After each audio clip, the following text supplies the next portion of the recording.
আজি মই বনাম মাছৰ সৈতে তিল। এতিয়া প্ৰথমতে মাছখিনি ধুই লৈ তাত হালধি নিমখেৰে সানি লৈছোঁ। কেৰাহীত তেল গৰম কৰি তাত মাছখিনি ভাজি লৈছোঁ।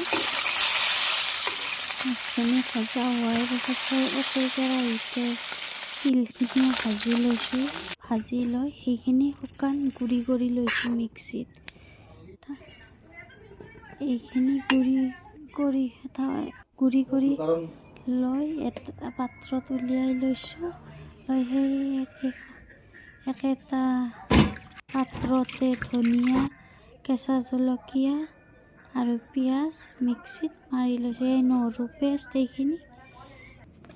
এতিয়া সেই মাছ ভজা কেৰাহীটোতে তেল দি তাত পিঁয়াজ দিছোঁ। পিঁয়াজখিনি ভাজি লৈছোঁ। তাত নহৰুখিনিও দি লৈছোঁ।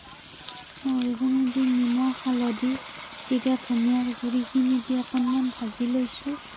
এইখিনি পিঁয়াজখিনি ভজা হোৱাৰ পিছত ইয়াত মই সেই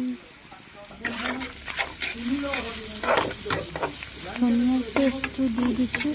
ধনিয়াৰ পেষ্টটো অকণমান ভাজি উঠি তাত মই মাছখিনি দি দিলোঁ।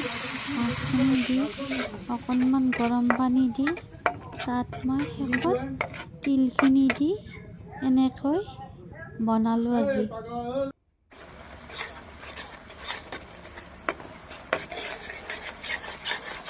আজি ফাৰ্ষ্ট টাইম তিলৰ সৈতে মাছ বনাইছোঁ। ভাবিছোঁ কেনেকুৱা বা হয়, বাট বহুত টেষ্টি হৈছে। সেই কাঁহীখনো সজাই লৈছোঁ। কেতিয়াবা সজাই পৰাই খাই ভাল লাগে।